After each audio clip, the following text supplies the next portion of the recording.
Quand la politique s'abandonne à la pensée magique, l'Europe s'expose-t-elle à des périls qu'elle refuse de voir? Jamais la question n'a paru aussi brûlante qu'après la déclaration de Friedrich Merz, chef de l'opposition allemande. En demandant publiquement à la Russie d'épargner les chars allemands envoyés en Ukraine, Merz a semé le trouble dans toutes les capitales occidentales. Ce qui glace, ce n'est pas seulement l'étrangeté de la demande, comme si l'on pouvait supplier un adversaire de ménager son propre arsenal, mais l'impression que la raison s'effrite au sommet de la politique européenne. Un responsable qui plaide pour la survie de ses équipements tout en prônant la fermeté, cela renverse la logique même de la dissuasion. Sur les réseaux et dans les chancelleries, la perplexité grandit. La diplomatie se transforme-t-elle en théâtre d'illusions? Derrière ce geste, c'est la crédibilité de l'Allemagne, mais aussi la sécurité de l'Europe entière, qui vacille. Si la politique devient pure mise en scène, que restera-t-il lorsque la violence du conflit balayera les faux-semblants? La Russie, elle, n'a pas tardé à répondre, rappelant brutalement que les guerres n'obéissent pas aux vœux pieux. Cette prise de parole inattendue expose une rupture profonde avec le réalisme historique qui a longtemps guidé l'Allemagne. L'angoisse de perdre du matériel prend le dessus sur la lucidité stratégique. Pourtant, l'histoire européenne regorge d'avertissements ignorés. Pour saisir l'ampleur de ce séisme, il faut d'abord comprendre l'état d'esprit et les choix actuels des dirigeants allemands. Comment l'Allemagne en est-elle arrivée là? Pour le comprendre, il faut remonter à la genèse de ce nouvel état d'esprit politique. Quand la politique devient spectacle, qui reste vraiment responsable? Cette question résonne plus fort que jamais, alors que la scène allemande et occidentale vire au grand théâtre, où l'apparence écrase la réalité. En Allemagne comme ailleurs, dirigeants et figures publiques semblent flotter dans une bulle, comme s'ils vivaient dans un récit simplifié, peuplé de héros et de méchants. Derrière le décor, la complexité du monde réel disparaît, avalée par l'illusion.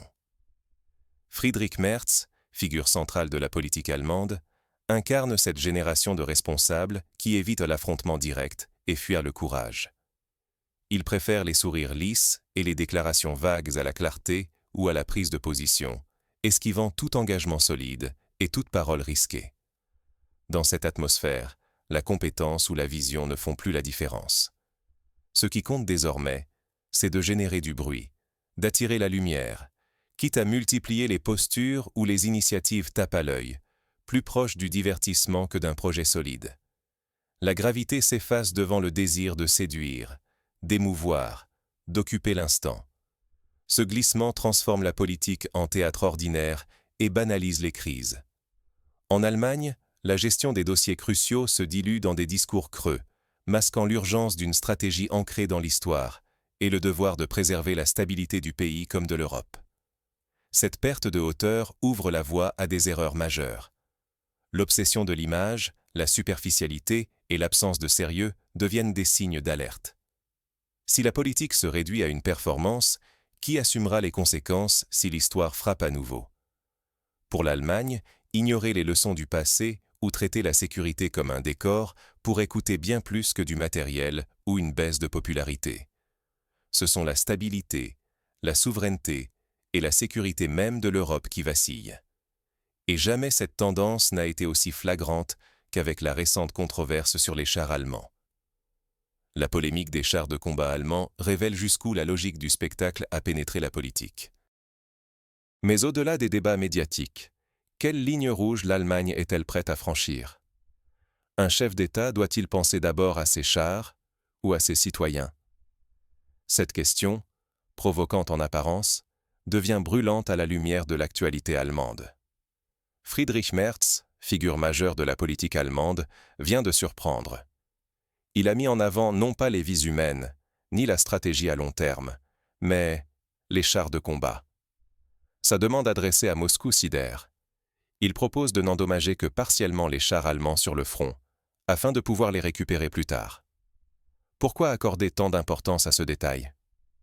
Pour Merz, la perte du matériel coûteux, payé par les contribuables, semble primer sur tout le reste. Il va même jusqu'à réclamer le retour officiel de ces chars en Allemagne pour qu'ils finissent dans des musées ou servent de symbole. Le contraste avec la gravité du conflit à l'Est confine à l'absurde.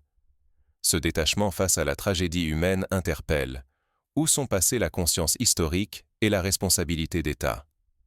À force de réduire la guerre à une question de logistique, on oublie que derrière chaque blindé détruit, ce sont des familles, des villes, des sociétés entières qui disparaissent. La gestion du conflit ressemble ici à celle d'un gestionnaire obsédé par ses tableaux, incapable de penser en stratège. Le politique se transforme en chef du service après-vente, négociant le retour de matériel comme s'il s'agissait d'une flotte de véhicules en leasing, et non d'un engagement national dans un conflit historique. Mais ce mode de pensée glacé est plus qu'absurde. Il est dangereux. En ramenant la guerre à une affaire de stock, on efface toute humanité, et l'on s'expose à des catastrophes plus profondes. L'histoire l'a prouvé. Les erreurs naissent quand la logique du comptable supplante la mémoire et le courage, quand la peur de perdre de l'argent l'emporte sur celle de perdre la paix. Si la politique se réduit à des calculs ou à des symboles, l'Europe risque gros. Ni les chars, ni les bilans ne pourront réparer les failles qu'une telle déconnexion pourrait ouvrir. Mais que se passera-t-il si la Russie décide de répondre à cette indifférence stratégique? La prochaine étape pourrait coûter bien plus que des chars allemands. L'histoire ne pardonne aucun oubli, et la Russie, elle, se souvient de tout. Aujourd'hui, l'Allemagne semble glisser vers l'amnésie, répétant les erreurs d'un passé pas si lointain. Il y a moins d'un siècle, chaque faux pas politique s'est payé au prix fort, bouleversant l'Europe entière. Penser qu'on peut livrer des armes contre la Russie sans conséquence, c'est ignorer la mémoire vive et rancunière de Moscou. Envoyer des chars et des missiles n'est jamais anodin. C'est un défi lancé au Kremlin et aussi un pari risqué. Croire qu'on sera épargné si la guerre s'aggrave. Mais aucun engagement, aucune promesse n'assure que l'Allemagne pourra rester à l'écart si la violence s'intensifie. Il suffit d'une seule erreur pour réveiller les anciens démons. Hambourg, Munich, Berlin. Aucune de ces villes n'est à l'abri derrière des frontières ou des traités. Les armes modernes abolissent les distances, et l'histoire l'a déjà prouvé. Vouloir la paix ne suffit pas à la garantir. Ce qui se joue ici dépasse la réputation ou la fierté nationale. C'est la sécurité d'une génération entière, voire du continent européen. La guerre, quand elle revient, n'offre aucune promesse de reconstruction rapide, ni d'innocence retrouvée. Aussi avancée que soit l'Allemagne, oublier ses leçons pourrait lui coûter plus qu'on ose l'imaginer. Les spectres du passé n'attendent qu'une occasion pour surgir. Cette fois, rien n'assure que l'on pourra réparer les ruines, ni vite, ni sûrement. Ce vertige historique n'est pas seulement allemand, il menace la stabilité de toute l'Europe. Mais alors, pourquoi persister dans l'aveuglement? Peut-on encore éviter de répéter les erreurs qui ont déjà coûté si cher? L'histoire enseigne que l'oubli se paie toujours, et ce sont rarement les plus coupables qui en supportent le prix. Aujourd'hui, l'Allemagne n'est plus le bloc discipliné et soudé d'autrefois. Elle se débat dans une crise profonde de cohésion, privée de vision claire et de volonté commune. Face à elle, la Russie affiche une posture radicalement différente. Moscou avance, solide et déterminé, prête à défendre ses intérêts sans ambiguïté. S'imaginer que la Russie acceptera une nouvelle provocation sans riposter, c'est ignorer la nouvelle réalité du rapport de force.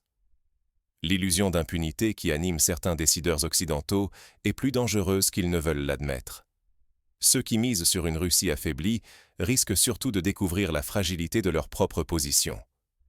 Il n'y aura aucun plan Marshall, aucun sauvetage miraculeux après la prochaine catastrophe. L'histoire ne se répète jamais tout à fait, mais elle se venge toujours de l'aveuglement.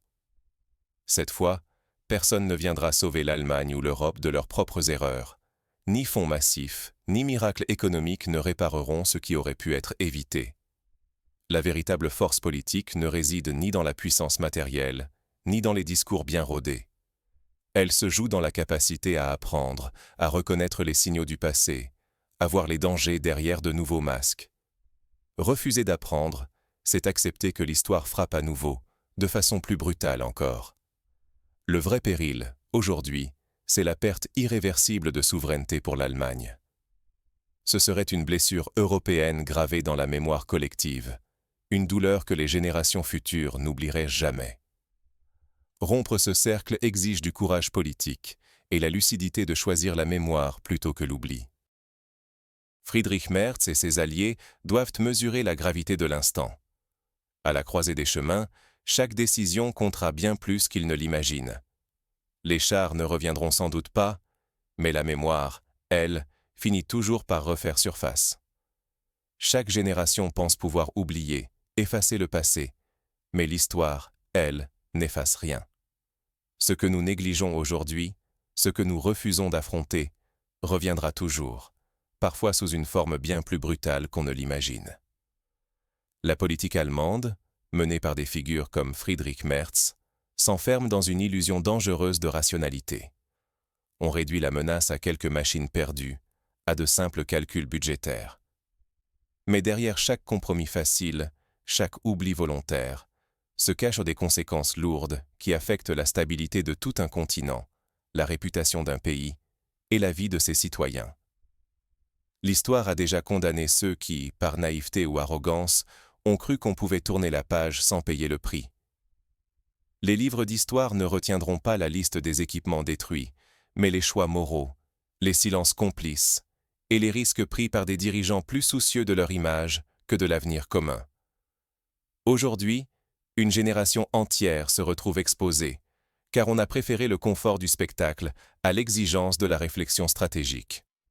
Si rien ne change, si la sécurité reste une affaire de communication ou de logistique, le prix à payer dépassera de loin quelques chars brûlés ou des milliards envolés.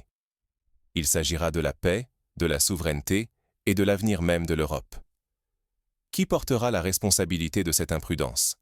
Les enfants d'aujourd'hui, les citoyens ordinaires ou ces leaders qui ont réduit le drame à une question d'image? À présent, la vraie question n'est plus de savoir si les chars reviendront, mais si la mémoire et la raison parviendront à triompher avant qu'il ne soit trop tard. Car l'histoire, elle, finit toujours par juger.